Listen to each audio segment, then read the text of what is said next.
accesorios.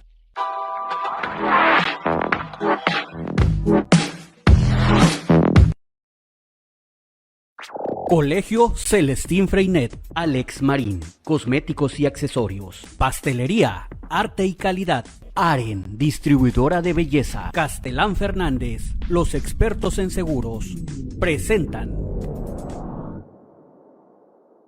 Conciencia Crítica, periodismo con un análisis objetivo, solo por ANS Multimedios.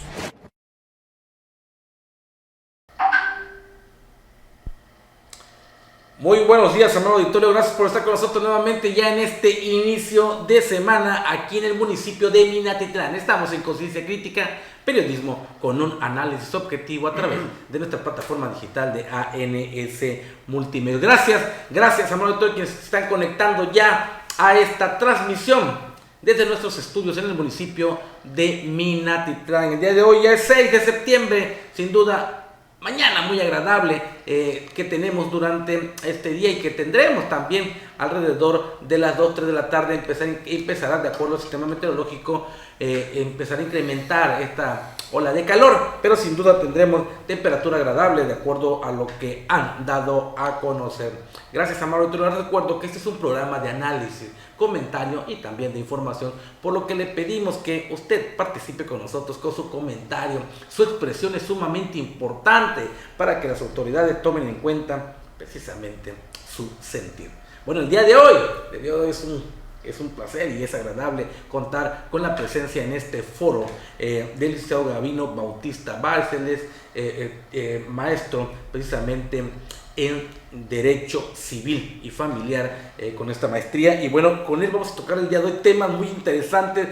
Chéquelo usted. Vaya, en México se ha dado en los últimos días esta situación de los amparos para todo, sobre todo en materia de salud educativa y también dentro de la situación de algunas situaciones que presentan políticos que se dicen perseguidos por el gobierno. De eso vamos a hablar, de esto y mucho más, sobre todo para que la gente tenga conocimiento qué es un amparo y por qué en los últimos días se ha estado dando a conocer mucho esto. Y bueno, de forma viral, a través de redes sociales, todo el mundo está escuchando amparo. Y esto también va a ser un tema del día de hoy. Maestro, muchísimas gracias por estar con nosotros aquí en este programa. Gracias por acompañarme durante este día. No, pues al contrario, gracias a ti, Memo, por la invitación y sobre todo para poder tener un conocimiento, mejor dicho, una orientación hacia tu público acerca precisamente de lo que es el amparo, qué representa, para qué sirve y qué es lo que garantiza. Estamos a tus órdenes, agradeciendo de nueva cuenta la invitación a tu programa.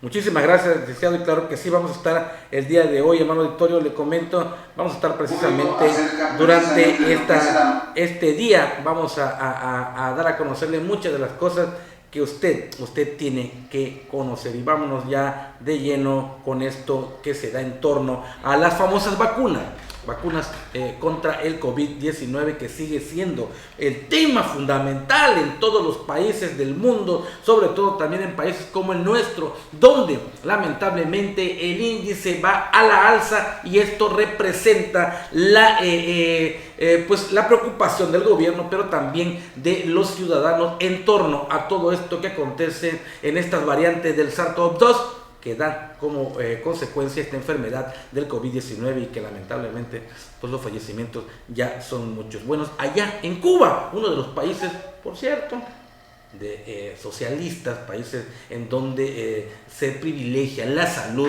pues iniciaron ya con esta vacunación de menores de edad. De 2 a 18 años de edad son las edades en donde se empieza o se inició ya la aplicación de estas vacunas allá en Cuba. Estas vacunas son obviamente del mismo país, son fabricadas o son procesadas allá en Cuba y tienen por nombre Abdala y Soberana, que son aplicadas a los niños y adolescentes de 2 a 18 años de edad. Esto como una muestra de que el gobierno cubano está preocupado porque los niños regresen ya a esta nueva normalidad educativa de manera presencial, que sin duda será fundamental para uno de los factores o uno de los rubros que en Cuba también privilegian más, que es la educación. Esta situación nos lleva a pensar en cómo en México se da esta controversia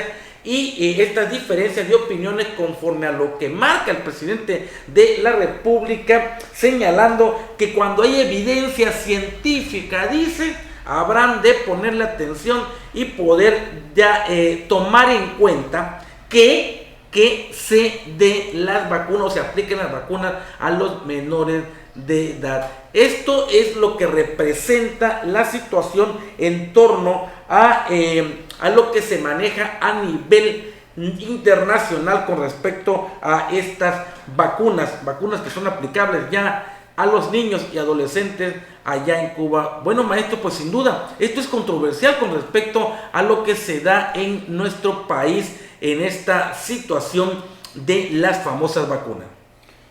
Bueno, recordemos principalmente que uno de los derechos humanos que establece la Constitución en su artículo 4 es precisamente el derecho humano a la salud. En la tesitura que estamos mencionando, el gobierno tendría que tener a la disposición para toda la población que compone el país vacunas para todos los niveles, no solamente ser exclusivas de un determinado rango de edad, es decir, pudiera decirse que desde nacimiento hasta la persona mucho más adulta, con el objeto que pudiera estar protegido con este virus que realmente ha demostrado ser demasiado virulento, válgase la redundancia, con respecto a la afectación en la salud de la población en general. Esa enfermedad, como ha quedado plenamente acreditado, no demuestra rangos sociales, ni estatus cultural, ni social, etcétera, etcétera. Es decir, a todos por parejo les da. Es sin duda parte fundamental de esto que ya hemos señalado y que efectivamente toda la población está expuesta a ser contagiado en esta situación. Ahora, hay una situación que se volvió polémica y que fue muy controversial con respecto a este retorno a la nueva normalidad educativa, cuando muchas de las opiniones de padres de familias, de directores, incluso de líderes del magisterio, señalaban que no habría las condiciones todavía para el regreso a clases de manera presencial. Esto derivado de esta situación que se sigue presentando por esta tercera ola y que lamentablemente pues sigue infectando, sigue contagiando a la población, que se ha dado en el índice también del incremento de personas que fallecen, y no solo ya adultos. Se ha documentado, se ha comprobado ya la presencia de este bicho en jóvenes y en niños. Pero lo más lamentable es que se ha documentado el fallecimiento de jóvenes y niños por esta terrible enfermedad. Entonces la decisión del gobierno ante algo que, se deja entrever que no solo es una cuestión de la cuestión educativa. El presidente señalaba, y los gobernadores obviamente afines a este gobierno, han señalado que es una actividad totalmente esencial, que debe de estar ya nuevamente dentro de la sociedad, y creo que ahí coincidimos, sí es una actividad esencial, y con respecto a la formación educativa de nuestros niños, de nuestros jóvenes.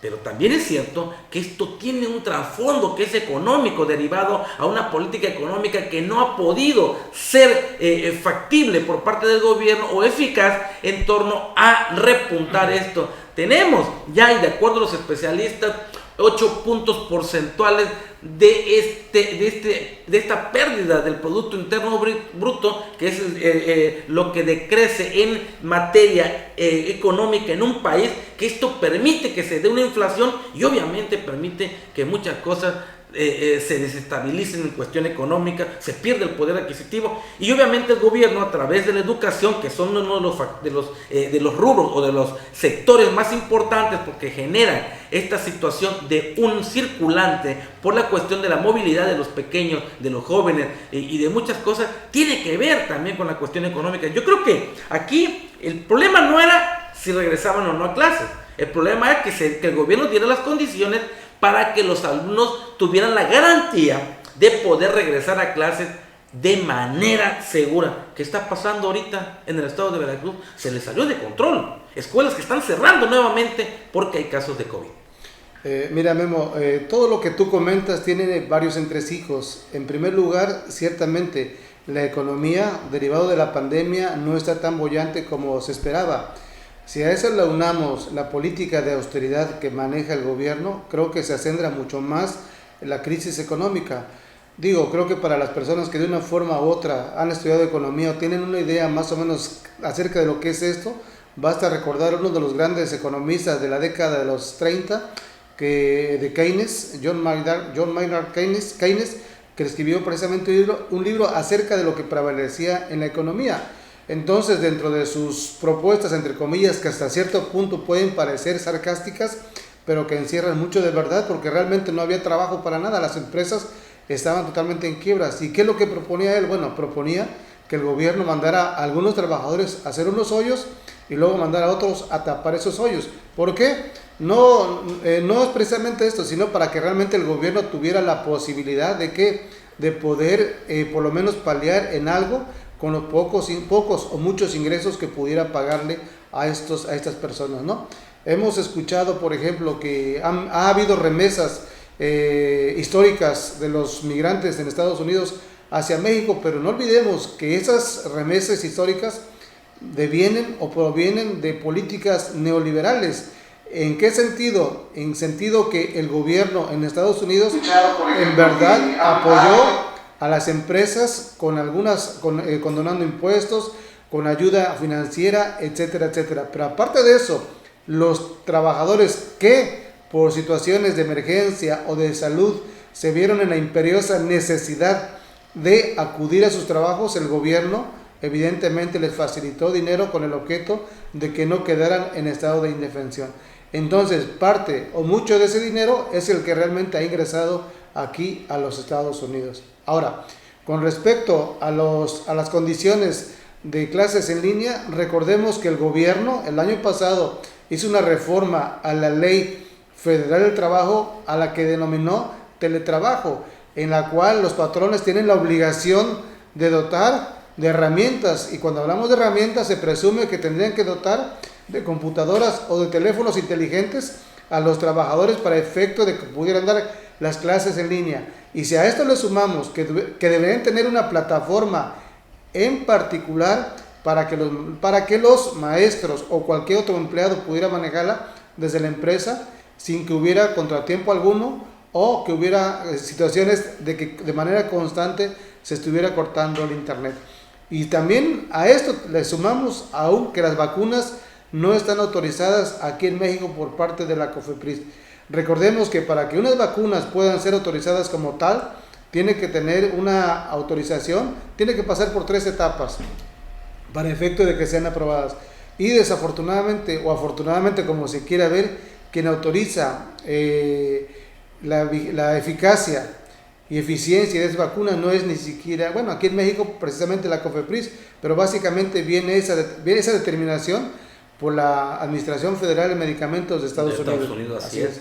Fíjese que hay algo bien interesante aquí, 2 temas sumamente importantes, lo que usted me acaba en materia económica, y es muy cierto, digo, no me gusta cuestionar, pero sí analizar la situación de una política de austeridad de este gobierno, donde le apuesta el presidente de la República. Tal vez malinterpretó este principio precisamente en economía, la situación de estos programas sociales, de ayuda social, de darle dinero o a la gente que más lo necesita, estos programas que verdaderamente el tiempo solamente dirá si fueron o no factibles en un gobierno para que se siguiera o se diera esta situación de un crecimiento en nuestro país, situación que hasta el momento, después de 3 años, todavía no se ha dado. Mucha gente dice que es muy poco tiempo. Esto se va a ver en torno a esto. Pero ¿en qué beneficia programas sociales de regalar dinero, por llamarlo de alguna manera, de dar un dinero en el que el pueblo no estamos capacitados para poder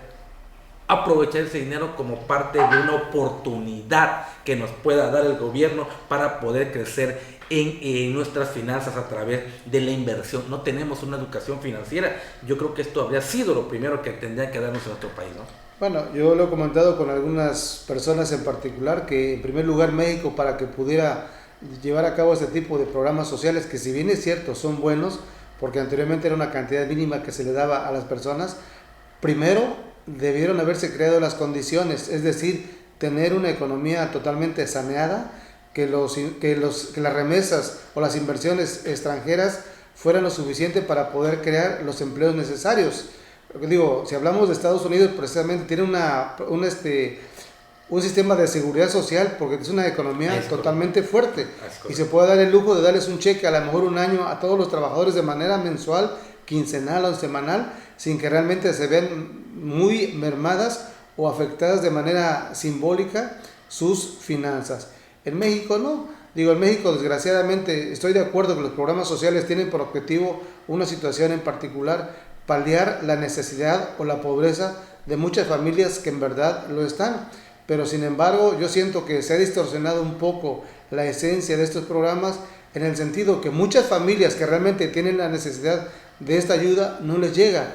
Y hemos visto, digo, de manera, no sé cuál sería el término correcto para manejarlo, de manera cínica quizás sería el término correcto, que muchas personas que perciben, por ejemplo, pensiones de Petróleos Mexicanos, de la Comisión Federal de Electricidad, una pensión de carácter federal generosa, todavía tienen la posibilidad de seguir cobrando este tipo de ayudas de carácter asistencial, cuando realmente deberían enfocarse a las personas que menos tienen. ¿Y esto cómo se lograría? Se lograría precisamente a través de ¿qué? A través de unos censos objetivos y verdaderos.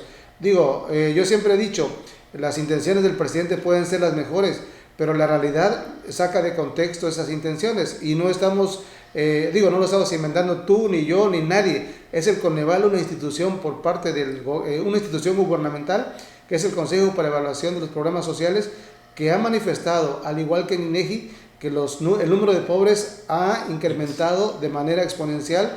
Digo, en primer lugar, derivado por la crisis de la pandemia, pero aunado la recesión económica que ya veníamos arrastrando. La recesión económica, exactamente. Porque, mira, el objetivo del gobierno es precisamente invertir para que las empresas puedan tener ¿qué? Puedan tener precisamente también la oportunidad de trabajar. La gran mayoría de los trabajadores que están al Seguro Social son porque pertenecen a las empresas privadas. Si las empresas no tienen trabajo, pues evidentemente no van a poder contratar a trabajadores y como consecuencia de ellos pagarles un salario, ¿no? Esto es algo que verdaderamente es una cadena, es algo que es integral, pero de eso vamos a hablar luego porque es un tema muy interesante. Muchísimas gracias. Digo, tengo alguien a quien conoce mucho el tema acerca de esto, no solo en materia jurídica, sino también en materia administrativa, que tiene que ver con la cuestión gubernamental. Bueno, ¿y qué fue lo que dijo el presidente de la República, Andrés Manuel López Obrador, con respecto a esta situación de las vacunas y también de la situación? Fíjate que aquí hay algo también que a mí me pone, en algo en qué pensar. El gobierno ha ya dado a conocer el sistema o este semáforo de riesgo epidémico del 6 al 19 de septiembre. En esta gráfica que usted puede ver el estado de Veracruz en color naranja. ¿Estamos de acuerdo? Pero el gobierno del estado de Veracruz en el semáforo ya de manera particular por municipios, vaya que está todo pintado de rojo. Entonces, ¿cómo? No entiendo en qué criterios se aplican en este sentido para que se pueda dar este semáforo de riesgo epidémico en estos próximos 15 días con un nivel alto de riesgo para Veracruz, porque estamos en semáforo naranja a nivel nacional y a nivel estatal. Minatitlán, Coatzacoalcos, seguimos en semáforo rojo. Recuerden, seguimos en semáforo rojo. No hay una situación que se haya previsto en la disminución de casos de contagios, lo que nos mantiene en este color rojo. Pero el presidente de la República dice que gracias a las vacunas pues ya hay menos hospitalizados y fallecidos por COVID-19. Dijimos que íbamos a garantizar el derecho a la salud a todos los mexicanos y cumplimos. Estamos enfrentando una prueba muy dolorosa. Estamos enfrentando la pandemia, pero nadie se ha quedado sin atención. Ya se vacunó al 60% de la población y vamos a vacunar a todos los mayores de 18 años para octubre. Hechos, no palabras. Tercer informe. Bueno, pues ahí está lo que da a conocer dentro de estos spots, obviamente, de su tercer informe de gobierno. Garantizada la seguridad de salud, en materia de salud en nuestro país. Así lo señala el propio presidente de la República, Andrés Manuel López Obrador, con respecto a esto dentro de su tercer informe de gobierno. Obviamente tiene que dar a conocer los alcances, los logros que él considera en cada uno de los rubros que se han avanzado. Sin embargo, híjole, la situación está un tanto polémica y controversial con respecto a esto que él declara y lo que la población expresa en torno a esta situación de la salud. Comentábamos la situación de Veracruz. Nuevamente se encuentra en color naranja a nivel federal. A nivel local, pues la mayoría de los municipios se encuentran en color rojo. Bueno, lo que pasa es que hasta cierto punto creo que la gran mayoría de la población desconoce cuál es la metodología precisamente para establecer los colores de los semáforos. Creo que, si no mal recuerdo, se sustentan en el número de hospitalizados, es decir, entre menos hospitalizados haya en urgencias con necesidad de intubación o de oxígeno, es como van ellos dando el color a los estados o a los municipios. Sin embargo, pierden de vista las estadísticas. Estaba viendo precisamente ayer unas gráficas, incluso compartido en diferentes redes sociales, acerca del número de defunciones que ha habido en algunos municipios como Coatzacoalcos, Minatitlán, etcétera, etcétera. Mas, sin embargo, pierden de vista otros municipios pequeños como pudiera ser Zaragoza, Oteapan, Chinameca, en cuyos municipios hace alrededor de unos 15 días una crisis tremenda en defunciones. Creo que había 2 o 3 muertos diarios fallecidos en esos municipios, y curiosamente ese número de defunciones no aparecen precisamente en esos ayuntamientos. Entonces queremos pensar que las cifras que realmente da a conocer el gobierno local, el gobierno estatal y el gobierno federal no son del todo ciertas. Si ustedes pueden ver algunos noticiarios que se manejan por las noches, de las cifras oficiales que maneja el gobierno le suman más de 100,000 más, que son cifras que ha aportado el INEGI para efecto de poder determinar con más precisión el número de fallecimientos reales que se han dado aquí en México. Y desafortunadamente vamos casi a la par con lo que fue Estados Unidos, con lo que es Brasil, lo que es la India y lo que es México, que son los 4 países a nivel mundial con mayor número de defunciones. Esperemos que las vacunas estén logrando realmente el efecto y se pueda disminuir de manera considerable el número de defunciones. Y es que aquí hay algo que es controversial. El propio Hugo López-Gatell señalaba que el 95% de las personas que se encontraban en esta tercera ola, que se encontraban hospitalizados, casi el 95% eran jóvenes o quienes no se habían aplicado estas vacunas.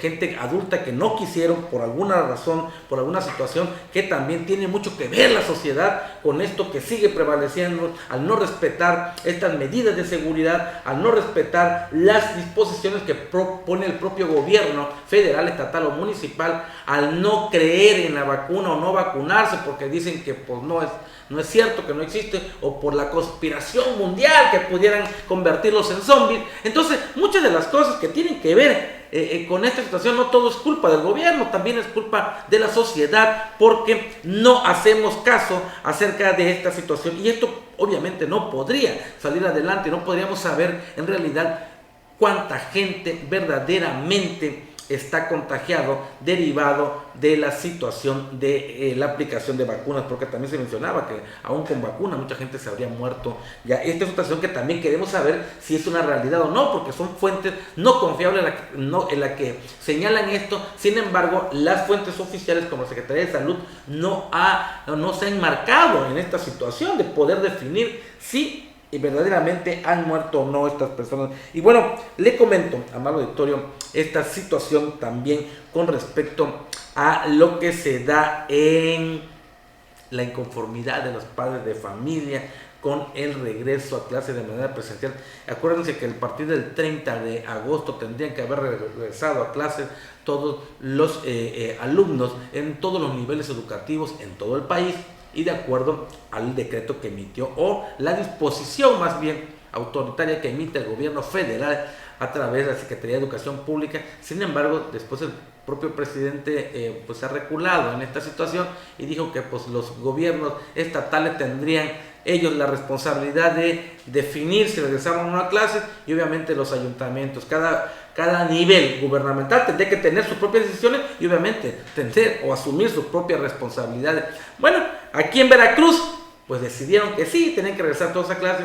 Fue algo que no se hizo. A partir, ya tenemos una semana, no regresaron en su totalidad los alumnos a las escuelas. El gobernador muy molesto, que incluso le echó la culpa a los medios de comunicación porque no regresaron a clases, y esto pues ha ocasionado una serie de amparos de padres de familias, uno para que sus hijos sean vacunados y otro que este fue un caso sin precedentes, ha sucedido aquí en el municipio de Minatitlán, cuando un padre de familia, pues a través de un bufete de abogados promovió esta protección federal mediante el amparo para que su hija tenga clases o su hijo tenga clases en línea, porque dicen que en esta escuela secundaria técnica 88 les dijeron que estaban obligados a regresar a clases de manera presencial, cuando también en una nota que nosotros habríamos subido en una entrevista con el coordinador regional de escuelas secundarias técnicas, señalaba que quienes no quisieran ir no iban a ir a clases presenciales, pero tendrían que obtener todo el material de trabajo que le tendría que proporcionar el maestro de esa clase.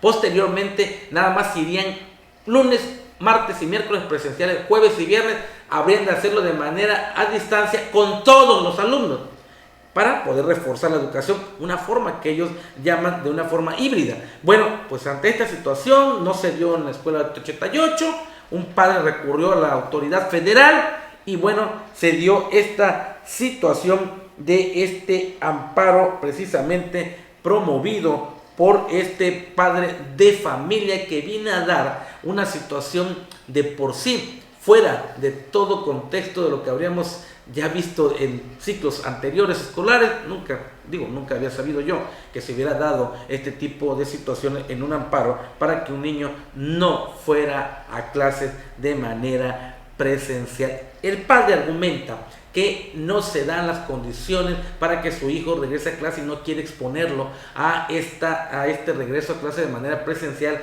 porque tiene algún tipo de situación que pudiera afectar su salud. También está en contra de la omisión que hacen las autoridades con respecto a esto que se había señalado que podrían ser de manera a distancia para tomar las clases. Y lo tercero es que señalan que ha sido objeto de discriminación en este sentido. Vamos a hablar precisamente con el maestro Gavino Bautista Báez, quien es experto en esta materia, sobre todo en la cuestión de los amparos. ¿Qué son los amparos para que la gente tenga conocimiento, maestro? Bueno, el amparo es un es un medio de control constitucional que tiene por objeto precisamente evitar las violaciones a los derechos humanos. El artículo 5 de la ley de amparo establece precisamente cuáles son y contra qué procede el juicio de amparo: contra los derechos humanos, contra la autoridad que cometa u omita alguna acción de cualquier naturaleza que vaya en detrimento de los derechos humanos del justiciable, es decir, del ciudadano mexicano. En este caso, por ejemplo, del amparo que tú comentas, es un amparo sumamente simple. Incluso yo tengo contacto con algunos maestros que me habían preguntado bajo qué premisa pudiera evitarse el regreso a clase de manera presencial. Yo se los hice saber que es mediante un amparo, porque evidentemente se ponía en riesgo el derecho a la salud. Recordemos que la Constitución Federal Mexicana se compone de dos partes, la parte dogmática y la parte orgánica. Del artículo 1 al artículo 29 de la Constitución hace hincapié precisamente a lo que son los derechos humanos. Y hay un cúmulo de derechos humanos dentro de estos artículos. Entre ellos podemos manifestar el artículo 1, que es el derecho a la discriminación. Es decir, una persona que, si hablamos de educación, por el simple hecho de no querer ir a clases y que le digan, ¿sabes qué? Tú no tienes derecho a tomar clases en línea, hay una discriminación, simple y llanamente. ¿Por qué? Porque estás siendo discriminado de una forma u otra por alguna condición de salud por el cual no puede asistir a clases. Y el artículo 4 de la Constitución efectivamente nos hace hincapié a lo que es el derecho a la salud. Entonces, cuando una autoridad de manera clara violenta lo que es este derecho humano, las personas afectadas pueden ocurrir ante un juez federal para efecto de solicitar el amparo y protección de la justicia federal. Digo, no quiero caer en una dogmática de carácter educativo, pero sí es importante conocer diferentes aspectos. La ley de amparo establece, por ejemplo, lo que son un principio que se llama la relatividad de la sentencia. ¿Qué significa esto? Que la persona que resulta beneficiada con la protección a la salud, en este caso del joven que tú mencionas, aplica única y exclusivamente para él. Esto no implica que por el simple hecho de que se le haya otorgado el amparo a él, van a quedar protegidos todos los alumnos de esa escuela. No, es única y exclusivamente a él, ¿no? Como reitero, es un amparo sumamente sencillo. ¿Cuál es el contenido de este amparo? Bueno, básicamente y sustancialmente, el amparo se establece cuáles son los actos u omisiones en las que incurrieron desde el presidente de la República, el gobernador del estado, el secretario de Educación Pública en el estado de Veracruz y los demás que tengan que ver con la educación. ¿Bajo qué premisa? Bajo la premisa que no están garantizada el derecho a la salud, en el sentido de que los jóvenes no están vacunados y como consecuencia el riesgo de contagiarse es sumamente alto. Entonces la autoridad, privilegiando el interés superior del menor, que en este caso es el derecho a la salud, tiene que otorgar la suspensión. Ahorita es la suspensión provisional. ¿Qué significa suspensión provisional? Que cuando se presenta el amparo, de entrada el juez otorga una suspensión provisional que es para que las cosas queden en el estado en que están, hasta en tanto en cuanto no se resuelva en la audiencia constitucional. Desconozco el amparo, pero infiero que demandaron única y exclusivamente al gobernador y al secretario de Educación Pública de aquí de Veracruz, cuando lo correcto tuvo que haber sido demandado el presidente de la República también en la demanda de amparo, el secretario de Educación Pública a nivel federal, porque de una forma u otra son los que establecieron el decreto para efecto del regreso a clases. Digo, y sin caer en cuestiones de carácter dogmático, podemos prevalecer que un decreto federal tiene mayor trascendencia, tiene mayor peso o mayor validez, válgase la expresión, que un decreto de carácter local, ¿no? Entonces, pero como es un amparo donde se protege a los menores, hay suplencia de la queja. ¿Qué significa suplencia de la queja?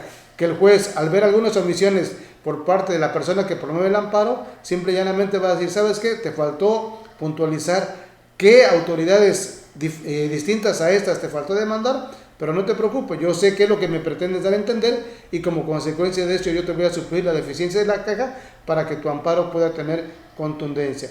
Por supuesto, vamos a ver exactamente cuál es la respuesta de las autoridades, porque el juez, al otorgar el amparo, pide informes previos a las autoridades para que digan si es cierto o no los actos reclamados, que en este caso sí lo van a hacer, y posteriormente el informe justificado, ¿no? Pero bueno, como no están vacunados la gran mayoría de jóvenes, precisamente porque no hay la certeza, como lo dice el presidente, no hay la certeza científica de que en verdad la vacuna sea eficiente y eficaz en estos jóvenes, o que no tengan la necesidad de vacunarse, entonces es posible que le otorguen la suspensión definitiva y en este caso el joven pueda tener clases en línea. Aunado a esto, lo que comentamos, de acuerdo a la reforma a la Ley Federal del Trabajo, en este caso el gobierno tendría la obligación de dotar de las herramientas a los docentes y aparte de eso, pues de alguna plataforma de tal suerte que las clases pudieran llegar de una manera clara, precisa, contundente y eficaz a los hogares de cada uno de los alumnos. Este es el inicio de algo que realmente anteriormente no se veía, pero recordemos que el amparo tiene por objeto sustancial proteger al ciudadano contra actos u omisiones de las autoridades que de una forma u otra afectan un derecho humano en particular o los derechos humanos en general. Sin duda, esto es un tema sumamente importante. Gracias por esta explicación tan precisa con respecto a los amparos y con respecto precisamente a este amparo. Hay muchos amparos que se han dado también en torno a que el gobierno tiene que, y de hecho ya que se han dado por parte de la autoridad judicial, este amparo que ha sido fallado a favor de quienes lo promueven para que sean vacunados sus hijos. Aquí en Veracruz, en Jalapa, 2 jóvenes, incluso uno aquí en Minatitlán, que ya se dio de acuerdo a a lo emitido precisamente por este juez que determinó que se le tendría que aplicar la vacuna a este joven en Minatitlán, a un menor de edad. Pues bueno, la respuesta de el propio secretario de Salud en el estado, señalando que no, que los amparos pues aquí en Veracruz no funcionan porque el presidente de la República dijo que no son necesarios. Entonces, al no acatar una disposición judicial, esto podría contravenir en repercusiones negativas. ¿Para quién? ¿Para la Secretaría de Salud? ¿Para el gobierno? ¿Para quién sería? Para las autoridades que están señaladas como responsables. Recordemos que la ley de amparo prevé sanciones precisamente para aquellas personas que cuando hay una sentencia que protege los derechos humanos y no los cumplen, entonces son sujetos de ¿qué? De responsabilidad desde el punto de vista pecuniario, es decir, multas, hasta desde el punto de vista fiscal es una responsabilidad de carácter penal. O sea, los amparos no es algo con los cuales se pueda jugar, sobre todo las autoridades que están acostumbradas a que en el pasado se cometían violaciones y no pasaba absolutamente nada. Creo que ahorita con la aparente independencia que tiene la Suprema Corte de Justicia de la Nación y los tribunales, deberían hacer acreedores a aquellas autoridades que no respeten la sentencia constitucional a una multa, a la separación del cargo, incluso fincarles un delito por el incumplimiento a esta sentencia. Y antes de pasar, Memo, fíjate aquí lo que son las leyes y lo que parece ambiguo y contradictorio. Cuando haces hincapié a esta niña de Jalapa que promovió un amparo para ser vacunada y poder ir precisamente a las clases presenciales, porque si no mal recuerdo lo que manifiesta que quiere ver a sus amigos, etcétera, etcétera. Y lo que pasa aquí en Minatitlán no es contra la vacuna, sino por las clases en línea. Entonces, digo que si bien es cierto, en ambos sentidos hay razón, aquí se presenta una dicotomía o una contradicción o una ambigüedad. Mientras uno quiere vacunar para irse a la clase, el otro no quiere ir a clases, ¿sí? Porque tiene el riesgo de contagiarse, ¿no? Pero bueno, en ambos casos está justificada la situación. ¿Por qué? Porque en ambos casos se protege el derecho a la salud, pero sobre todo privilegiando el interés superior de los menores. Sin duda, este es un tema que tiene mucha razón, y yo también lo había analizado, sino por un lado quieren vacunarse y se han presentado los amparos, se han ganado, el gobierno dice que no hay vacuna porque están ya supeditado al número de personas que ya se vacunaron y que bueno, su segunda dosis, que no sé qué cosa, pero también lo controversial es que en Tijuana, en Baja California, en Baja California, dos menores de edad también promovieron amparo, o sus padres, y se les fue concedido, incluso se les vacunó, O sea, de inmediato acataron las disposiciones que había marcado el orden judicial y vamos, se le vacuna a estos dos menores de edad que habían promovido este amparo. Aquí en Veracruz yo no entiendo el por qué, si vivimos en otro país, o las leyes federales son diferentes, no entiendo al propio secretario también su falta de capacidad para poder tratar este tema con un tacto, porque la verdad lo que le hizo a esta pequeñita y a sus familiares pues no tuvo o no era razón de ser, ni estaba dentro del contexto de lo que es un funcionario público estatal, porque digo, por lo menos lo hubiera atendido, ¿no? ¿Sabes qué? Sí, hija, cuando haya la vacuna, te vacunamos y boom, hacemos caso al ordenamiento judicial y vamos. Pero bueno, pues no. Con decirte que esto que tú comentas es cierto, aquí en la Secretaría de Salud en el estado de Veracruz todavía tuvo la osadía de interponer una queja en contra de la admisión y de la suspensión provisional.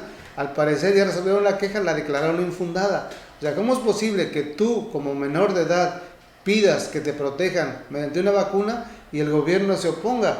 Entonces ahí precisamente se da la discriminación, partiendo de lo que establece el artículo 1 constitucional, que de manera puntual establece que a nadie puede ser discriminado por cuestiones de raza, sexo, incluso podríamos aunarle a lo que es la edad, ¿no? A lo que es la edad.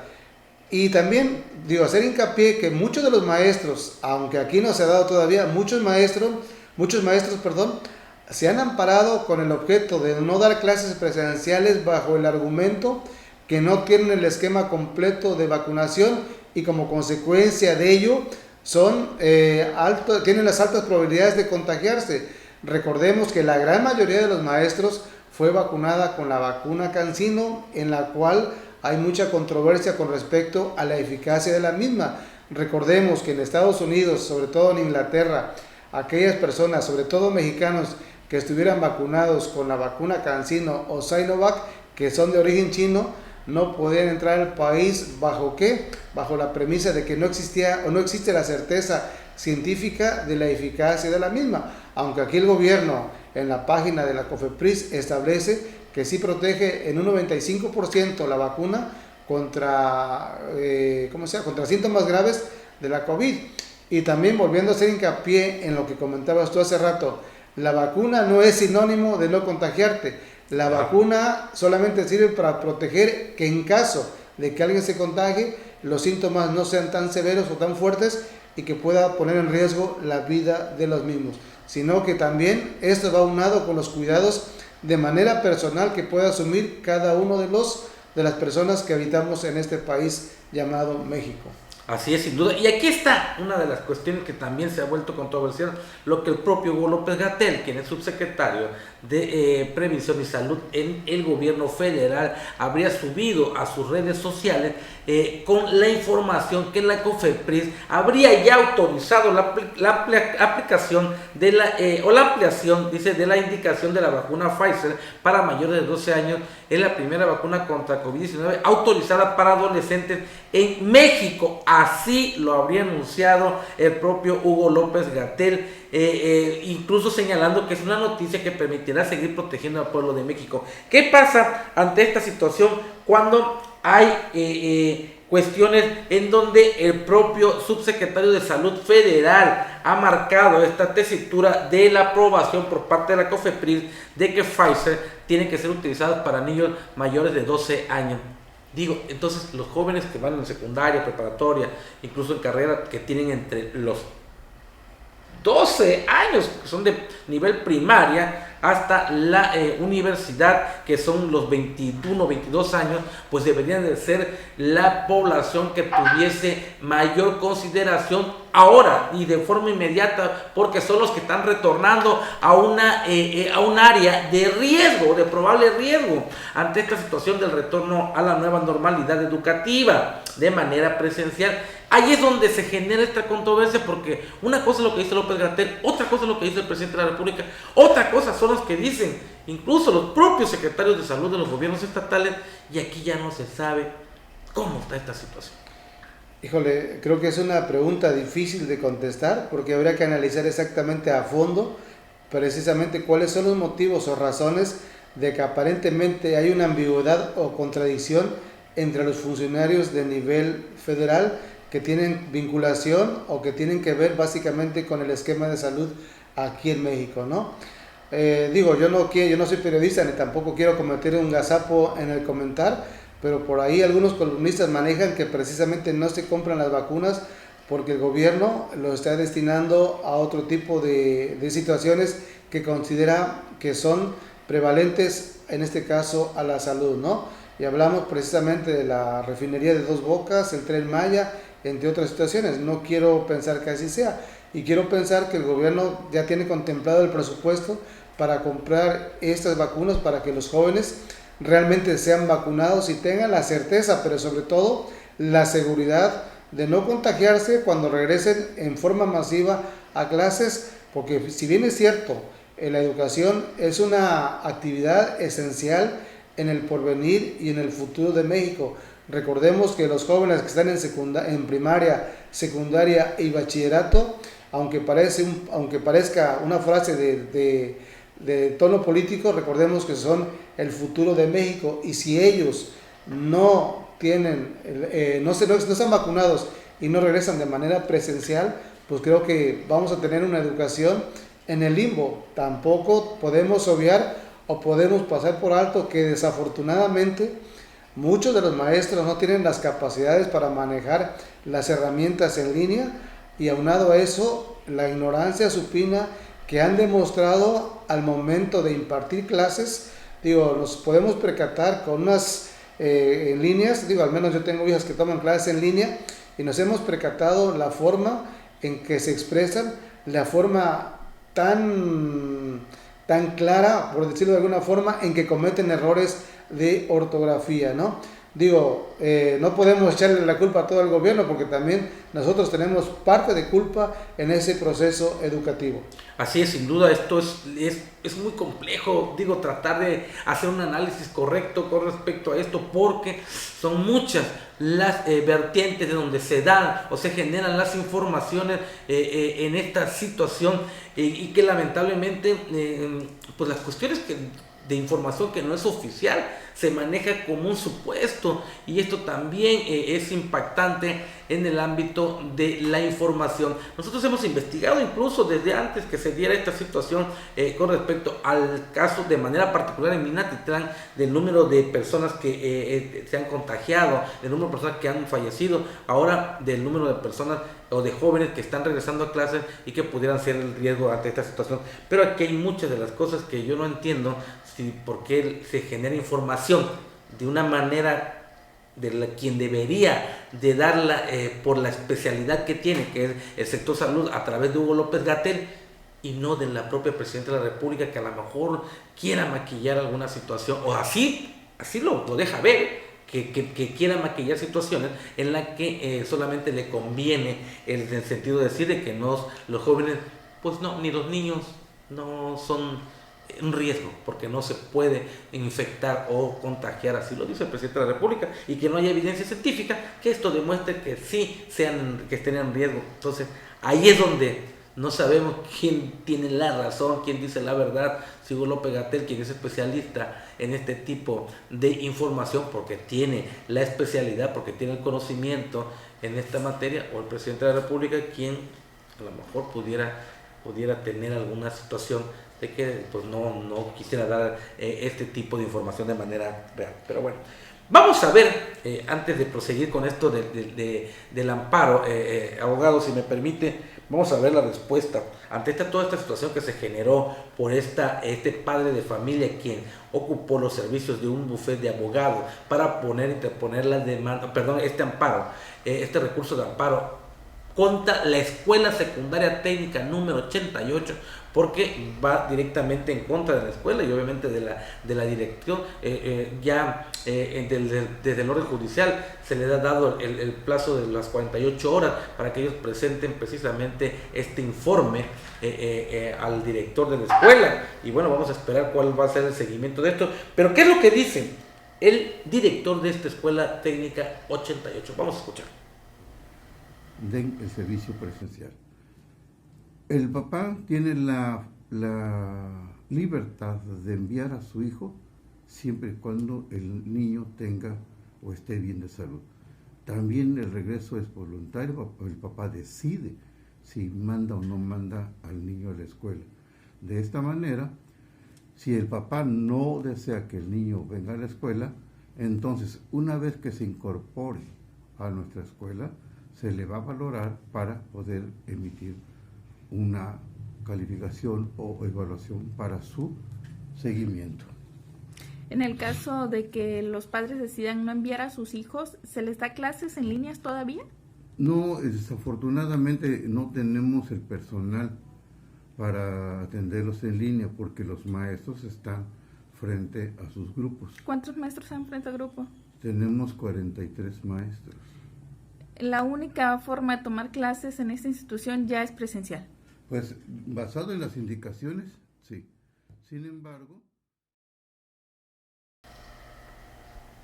Bueno, ya escuchamos, maestro, la declaración de este director de esta Escuela Secundaria Técnica 88 en torno a este amparo que fue promovido por el padre de familia de un menor que es alumno de este instituto educativo. ¿Qué te podría dar? Bueno, desde la perspectiva judicial puede haber dos aspectos, ¿no? Digo, podrán decir tu auditorio, bueno, entonces es algo que se ve venir. Una, que le otorguen el amparo, ¿sí? Dos, que se sobresea. ¿Por qué se va sobre el sobreseimiento? Es una figura de carácter jurídico que tiene por objeto sustancial establecer que el amparo no tiene razón de ser por circunstancias que no se actualizan a lo que se está planteando o que no hay una violación al derecho humano a la educación.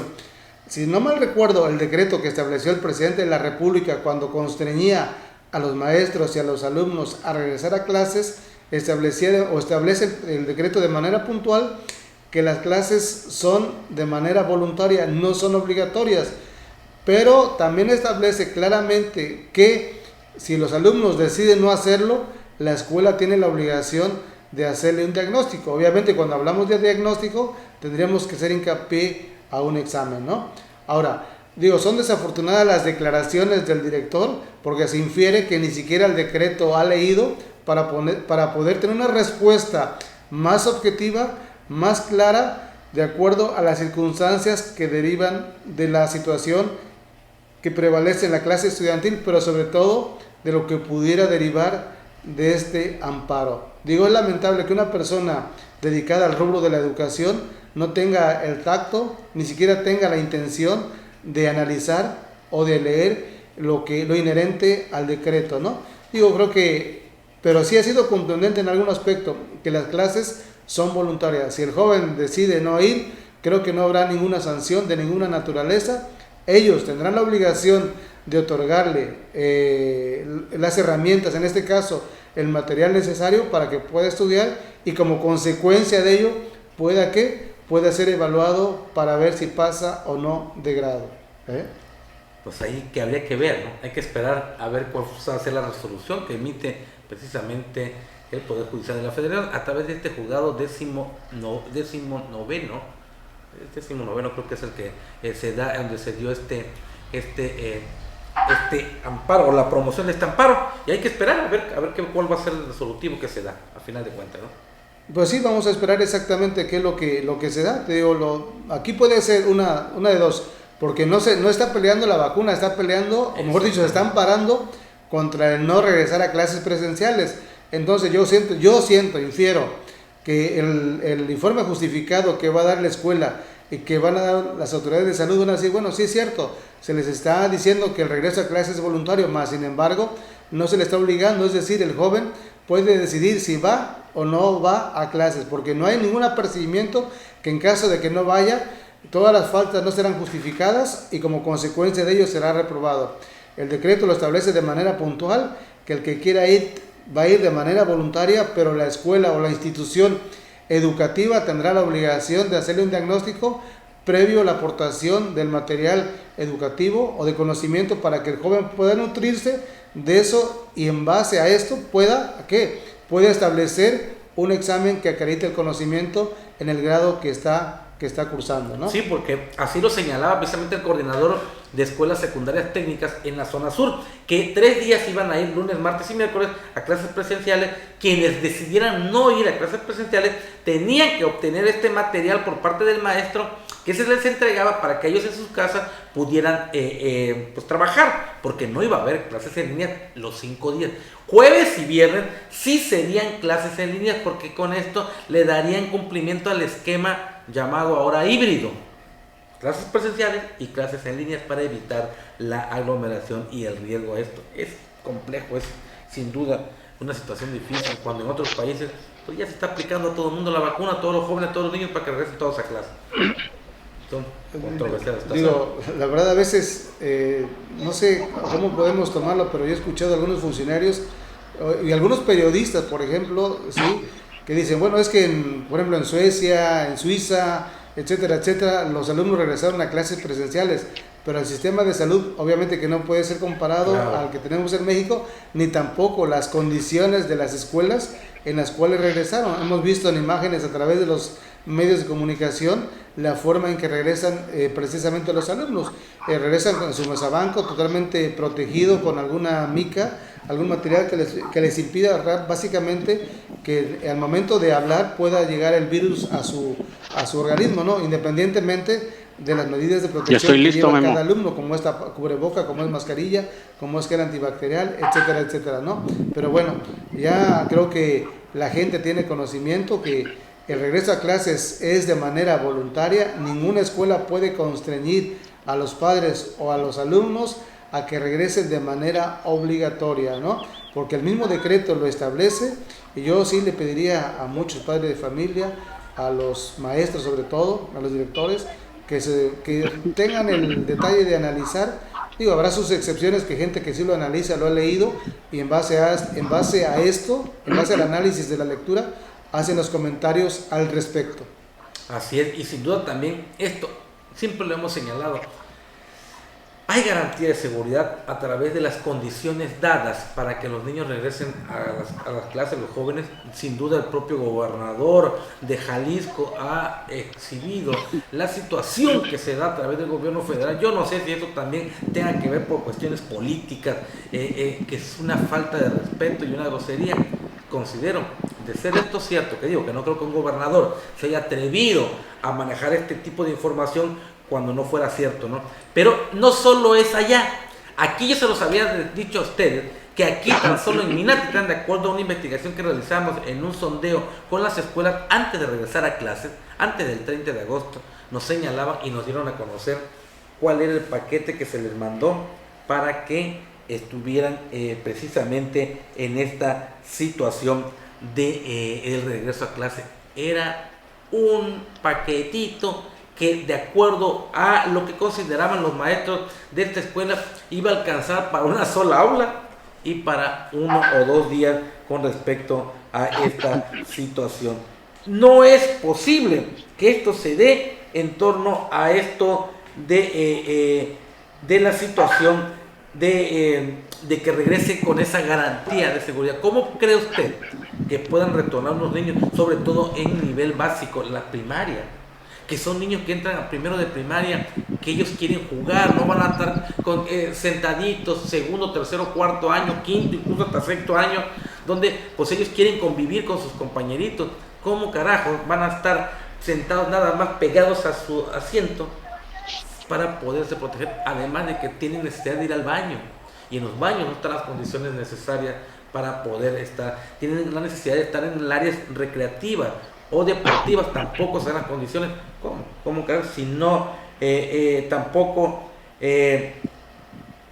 no hay mayor personal? Porque tenía que haber pensado en un presupuesto para el retorno a la nueva normalidad educativa, para poder darle a las escuelas sus herramientas necesarias, porque también aunado a esto la situación de los equipos que se robaron en esta contingencia, los ladrones que se metieron a las escuelas, y esta situación, ¿qué va a pasar con esto si no hay esta respuesta por parte del gobierno? Sin embargo, sí hay la exigencia del mismo para que los maestros regresen ya a clases de manera presencial y los alumnos también regresen. Creo que aquí hay muchas cosas que tienen que analizar. Hay una cosa muy importante, ¿no? Y creo que se ha perdido de vista.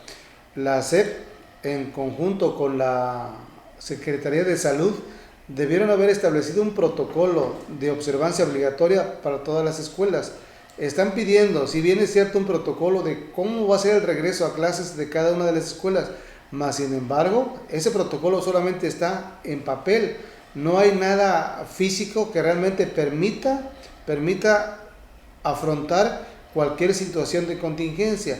Ahora, a los paquetes que le de Jalisco, y no sé si a los demás estados, no quiero generalizar, pero en estricto sentido se presume que la SEP y la Secretaría de Salud tendría que haber otorgado a todas las escuelas, sin excepción alguna, paquetes de cubrebocas, gel antibacterial, y haber dotado por lo menos de pruebas rápidas para detectar el posible contagio de algún menor.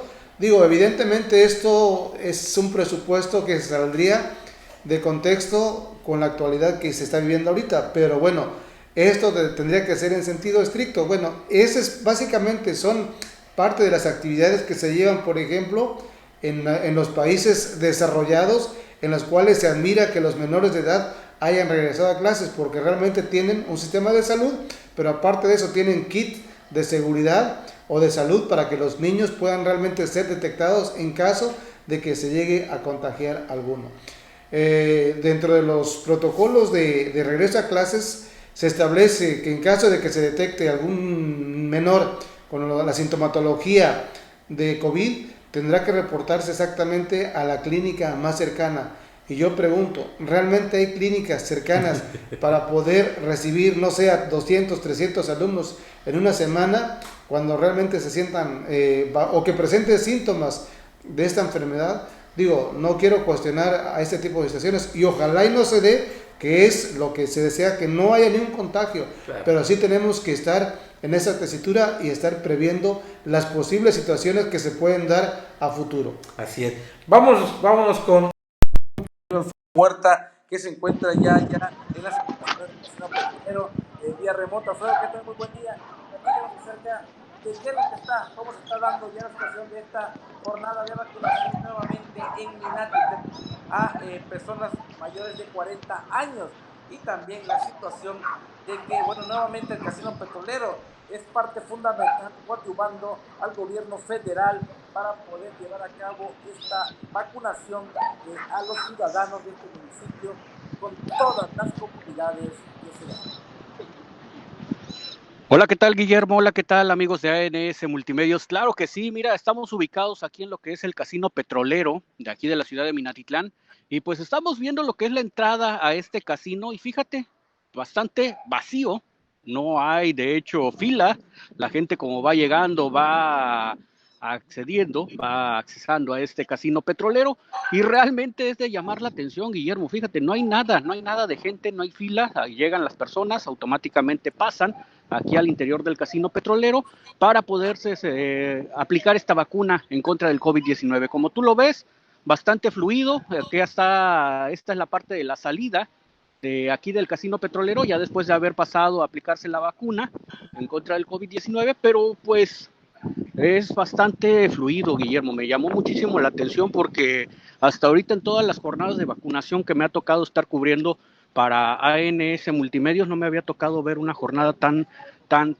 vacía. La gente pues apenas está llegando, acaba de comenzar, a las 8 de la mañana inició la jornada, y pues aquí estamos entrando a lo que es ya el casino petrolero, las instalaciones, y como tú puedes ver, vacío, casi no hay afluencia de gente aquí en lo que es la entrada, y ahorita vamos a tratar de entrar ya a las instalaciones, pero pues es temprano todavía, la gente está llegando, claro que sí, ya hay gente dentro también aplicándose esta vacuna, pero pues no hay filas, todo está normal, está transcurriendo con normalidad, y aquí ya estamos entrando a lo que son las instalaciones. Como tú lo puedes ver, como te lo comento, es bastante fluido todo el tránsito para poder acceder a esta vacuna en contra del COVID-19, Guillermo. Bueno, pues sin duda esto es fundamental para que la gente tenga conocimiento acerca de este programa de vacunación. Ya estás al interior de este casino petrolero, que bueno, nuevamente el sector petrolero, a través del sindicato de la honorable sección número 10 del Sindicato de Trabajadores Petroleros de la República Mexicana, tiende a ser coadyuvante en este apoyo al gobierno federal y al sector salud para poder prestar estas instalaciones de forma gratuita y que la población esté cómoda al interior de este recinto, sobre todo porque recordemos que aquí hay situaciones de incremento de la temperatura, pero bueno, aquí están con todas las condiciones, con las salas sobre todo ya llegando a esta vacunación.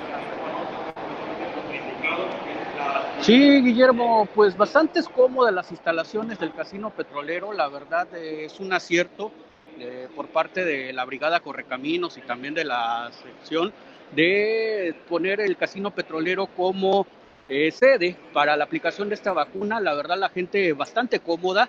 Ahí, como tú puedes ver, las filas ya en el interior de este casino petrolero. Y aquí están ya las mesas donde se están aplicando estas vacunas a toda la gente que ya está en el interior.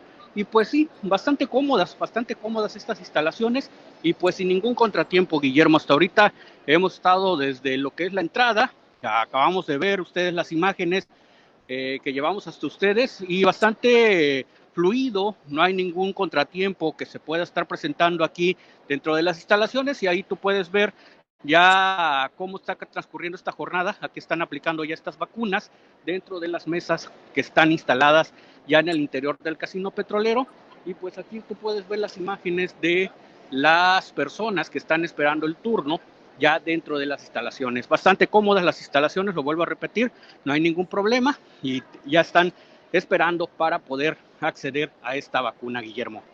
Ok, Alfredo, muchísimas gracias. Gracias por tu comentario, Alfredo Huerta, en el Casino Petrolero aquí en Minatitlán, donde se lleva a cabo precisamente esta jornada de vacunación. Gracias, Alfredo. Esperamos otro reporte más y dentro de unos momentos nos vemos allá en el Casino Petrolero. Ok, Guillermo, por acá estaremos al pendiente. Un saludo, saludos cordiales a todos allá en el panel.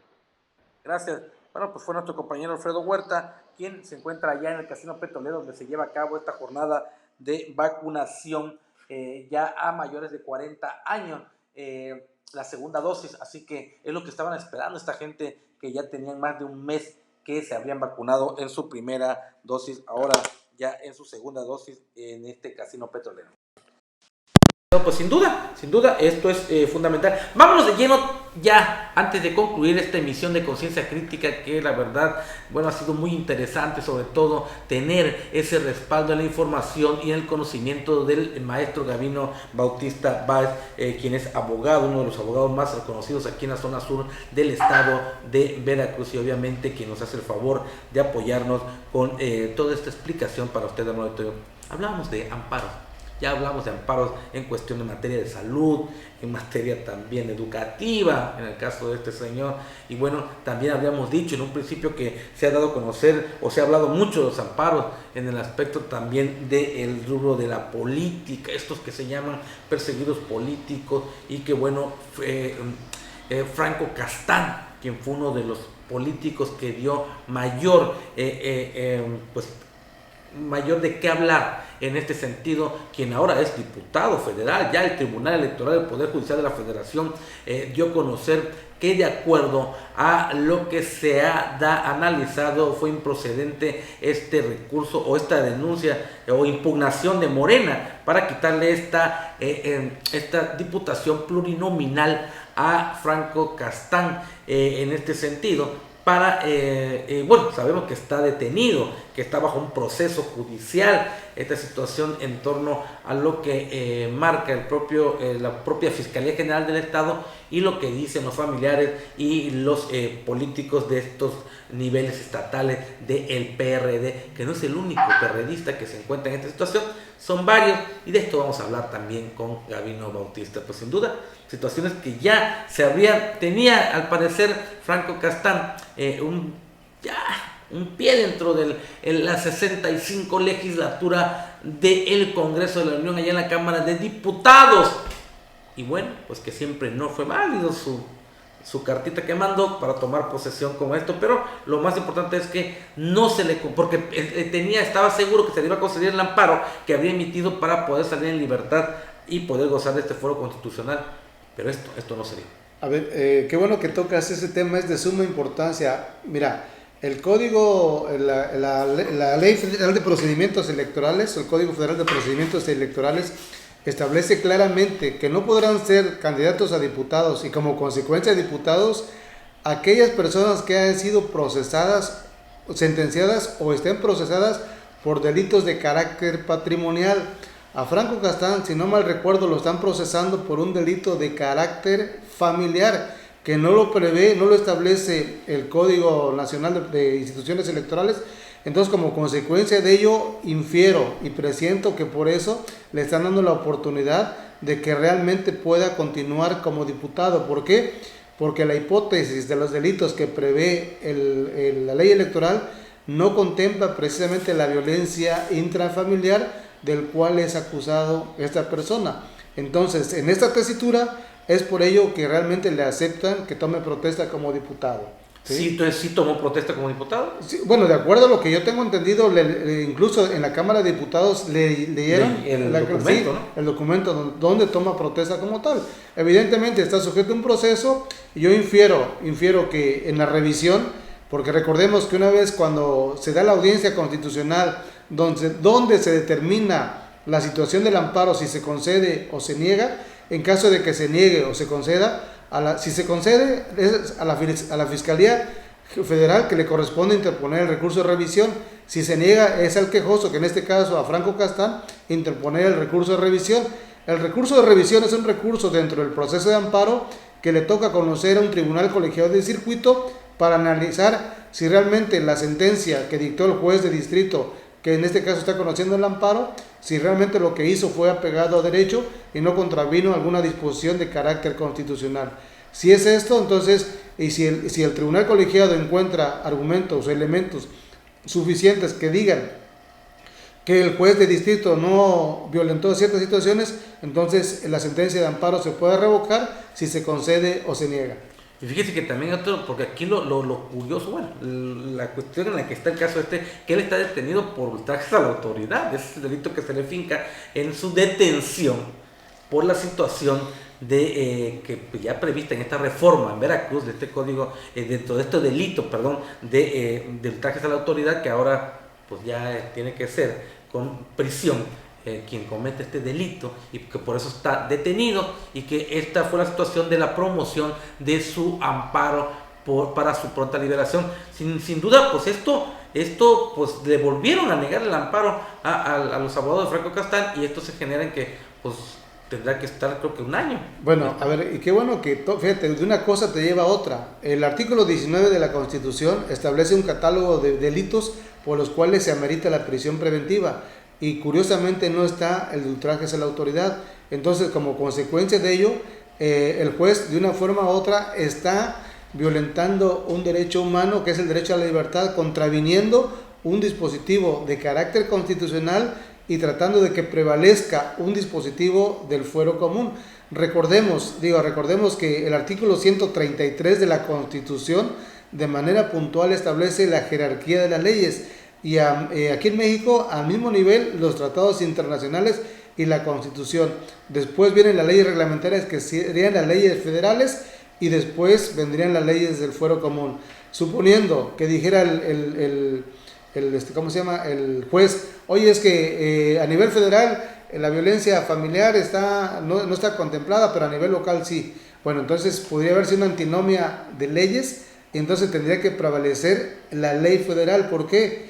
Porque una ley de rango inferior como es una ley del Estado no puede contravenir a una ley de carácter federal. Entonces yo siento que ahí en la revisión, si los abogados argumentan esto, por supuesto bien estructurado el argumento, lo más seguro es que en la revisión puedan revocar la sentencia o puedan fijar directrices para que el juez de amparo, el juez de distrito, pueda volver a dictar una sentencia en el mismo sentido o revocando la sentencia, pero siempre y cuando sigan los lineamientos que al respecto va a establecer el tribunal colegiado de circuito. Así es. Bueno, permítame, dice Canja Llena, una labor social urgente. Pues vamos a leerle esta labor social que nos piden. Se solicita con urgencia sangre tipo O para la señorita Amaibé Hernández, que se encuentra internada en el Hospital Civil de Minatitlán. Favor de presentarse con la señora Natalia Robles, abuela de la paciente, o comunicarse al número 922-158-7438.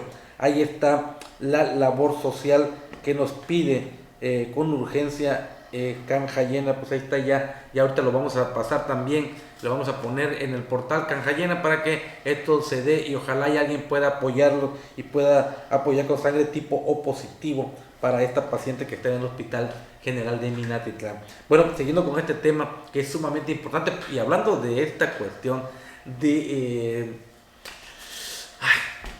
algún tipo de inconsistencia que se da en el ámbito judicial de nuestro estado, el día de mañana tendremos también en este foro al maestro Alfredo Carmona Capetillo, quien es abogado también conocido aquí en la zona sur, quien estaremos tocando este tema. Mañana va a ser interesante tocar y escuchar este tema de las inconsistencias y algunas situaciones de manera irregular que se presentan en el sistema judicial en el estado de Veracruz. Con él estaremos mañana aquí en este espacio de análisis, comentarios y obviamente de información. Y también contaremos con su presencia, maestro. Pues claro que sí, Memo, si me invitas, con gusto estaremos aquí. Estaría muy interesante ver esto desde este punto de vista, y algún otro abogado que desee también participar, que nos diga. Podemos hacerlo vía remota, para que usted sea a través nada más de un link que les mando y puedan participar en esto en vivo. Va a participar en vivo, pero vía remota. Ojalá y podamos precisamente tener algún otro abogado más para poder si quieren disentir o en su caso si quieren coincidir o ver cuál de una forma proactiva o propositiva poder enviarle esa señal a Fiscalía o por la señal a quien tenga que llegar al Poder Judicial del Estado para que pues esto pudiera caminar con mayor ganita y en beneficio de la población, porque la ley debe de ser pronta y expedita, algo que no se da. Bueno, tocando ese tema, ya hablamos a nivel estatal, pero también a nivel local tenemos la situación,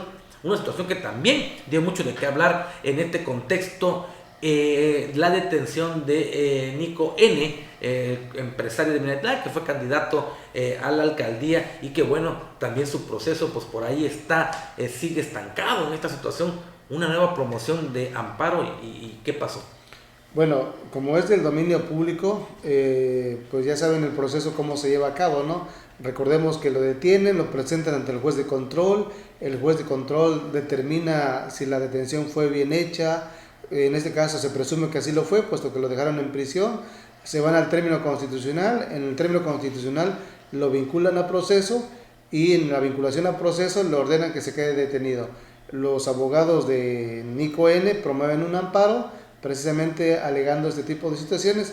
Se lleva a cabo la audiencia incidental y la audiencia constitucional, que fue, si no mal recuerdo, en junio, y exactamente el 1 de septiembre, va a tener 8 días mañana, dictan la sentencia en la cual se establece que la justicia de la Unión no ampara ni protege a Nico N. ¿Sí? Entonces, aquí, ¿qué es lo que prosigue? Aquí lo que prosigue, lo que comentamos hace rato, prosigue el recurso de revisión que le corresponderá conocer, de acuerdo a la estructura orgánica del Poder Judicial, a un tribunal colegiado de circuito, y el tribunal colegiado de circuito tendrá que analizar los agravios que tendrá que hacer valer los abogados defensores con respecto a la sentencia que se dictó en la audiencia constitucional. No conocemos la sentencia porque en el portal de la Suprema Corte no se puede checar, única y exclusivamente se pueden checar cuáles son las resoluciones que hay, ¿no? Pero desconocemos también el delito por el cual está procesado, desconocemos si es un delito grave o no. Si no lo es, entonces pues se podría presumir alguna situación fuera de contexto jurídico, pero si lo es, entonces estaríamos ubicados dentro del contexto de lo legal, de lo real, de acuerdo a lo que establece la ley, ¿no? Entonces ya serán los abogados a quienes les corresponda hacer valer las posibles omisiones o violaciones que cometieron, por ejemplo, el juez de amparador, para efecto de dictar la sentencia correspondiente, ¿no? Por lo que se infiere, de acuerdo a lo que establece, ¿qué tiempo más va a estar detenido? No lo sabemos. De acuerdo a circulares que emiten el Consejo de la Judicatura para que resuelvan los jueces, son 90 días para que resuelvan un recurso de revisión, pero en la práctica vemos que no son 90 días, bueno, son 90 días quizás hábiles, porque no incluyendo días feriados ni sábados y domingos, es posible que se vaya a más de 90 días, quizás a 100 días, 120 días, no sé exactamente. Entonces, inferimos que por el tamaño del expediente, que no lo conozco, pero se presume que debe ser voluminoso, yo considero que más o menos como por, si bien va, noviembre, diciembre, se estaría resolviendo este recurso de revisión. ¿En qué sentido vendrá? No lo sabemos, porque quien resuelve es el Tribunal Colegiado de Circuito. Recordemos que el Tribunal Colegiado de Circuito se compone de 3 magistrados, ¿no? 3 magistrados pueden votar a favor de que se confirme la sentencia o pueden votar en contra de que se revoque, a favor que se revoque la sentencia, perdón.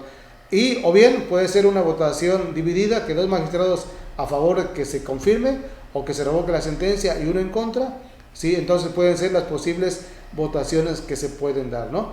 No conocemos a fondo el expediente, ahí será, por supuesto, parte de los argumentos que hagan valer los abogados para ver si es posible que pueda ser revocada esa sentencia que ahorita mantiene privado de la libertad a Nico N. Sin duda, una situación en el estado de Veracruz, como en otras administraciones que se han dado y se siguen dando, la cuestión de que llaman a situaciones del ámbito jurídico penal, persecuciones políticas o de Estado. ¿Esto se da?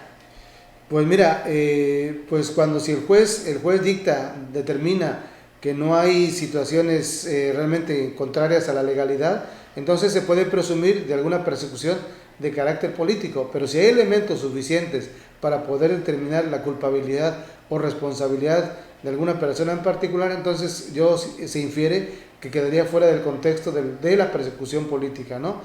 Se presume que ahorita existe mayor independencia del Tribunal Federal y como consecuencia no estaría sujeto, por ejemplo, a las presiones de carácter político. Digo, se presume, que sabemos de antemano que en ocasiones sí se da, ¿no? Digo, solamente basta recordar a Medina Mora cuando estuvo de magistrado de la Suprema Corte de Justicia, que respondía a los intereses de ciertas empresas en particular o a visos intereses de personajes de la política en particular, ¿no? De ahí deriva su renuncia a la magistratura de la Suprema Corte de Justicia de la Nación, sin olvidar que Medina Mora fue impuesto, mejor dicho, por el presidente de la República.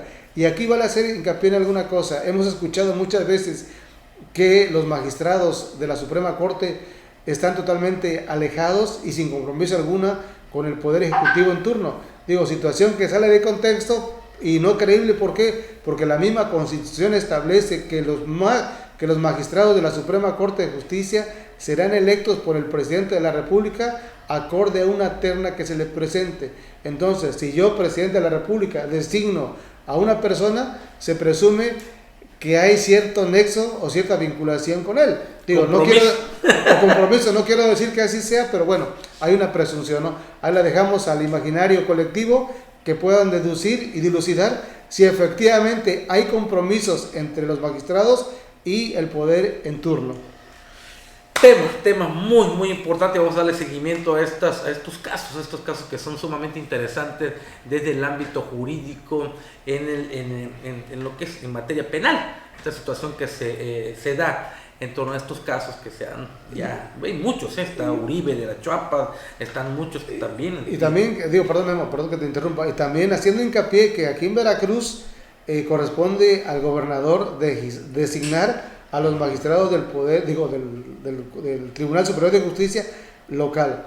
Y aquí viene a colación a hincapié que muchas veces los grados no nos hacen conocedores del derecho. Y esto también hincapié, ¿por qué? Porque hay una persona que se asume como doctor en derecho, que es juez, que incluso promovió un amparo tratando de revertir la designación de magistrados por el gobernador, cuando la misma Constitución lo establece que es el gobernador quien tiene la facultad de nombrar a los magistrados. Y recordemos que, de acuerdo a la ley de amparo, son improcedentes los amparos contra disposiciones del Poder Legislativo y contra disposiciones de la Constitución, son improcedentes, ¿no? De las constituciones federales y constituciones locales. Así es. Pues bueno, vamos a tocar este tema el día de mañana. Ya nos fuimos a 1 hora 20 minutos ya de programa, pero bueno, el tema estuvo muy interesante, sobre todo con los conocimientos del maestro Gaudino Bautista Báez, a quien le agradezco muchísimo que haya estado conmigo en este día lunes, en este inicio de semana, y que el día de mañana también estará, si Dios nos lo permite, estarán aquí en el estudio él y el maestro Alfredo Carmona Capetillo, también para tocar temas muy interesantes de acuerdo a esto que se vive en el ámbito judicial local y también regional y obviamente estatal, ¿no? Para checar todo esto. Invitamos a los abogados que de manera que se quieran enlazar de manera remota, también claro que sí, para que den su opinión, o en el chat en vivo usted puede también manifestar cualquiera de sus comentarios. Y bueno, le agradezco muchísimo, maestro, haber estado conmigo.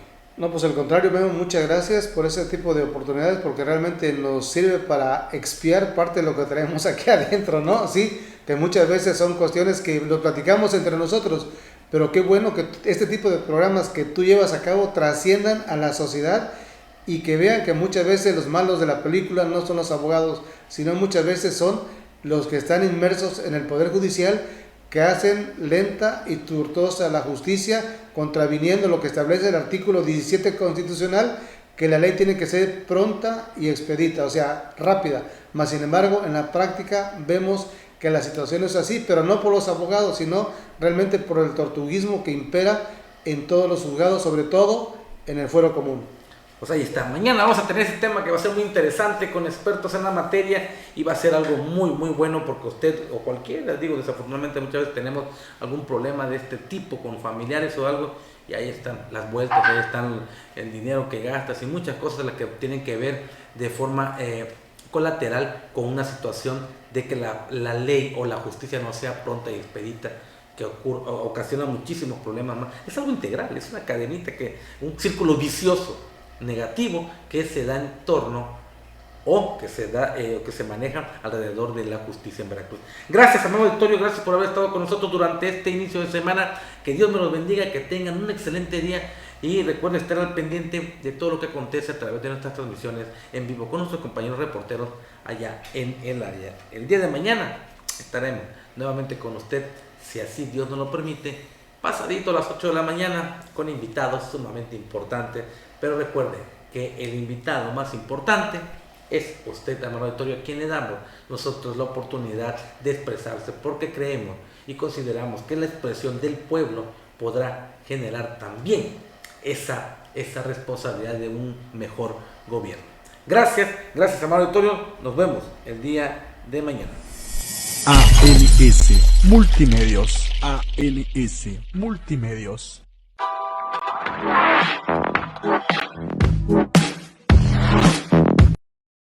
Colegio Celestín Freinet, Alex Marín, cosméticos y accesorios, pastelería, arte y calidad, Aren, distribuidora de belleza, Castellán Fernández, los expertos en seguros, presentaron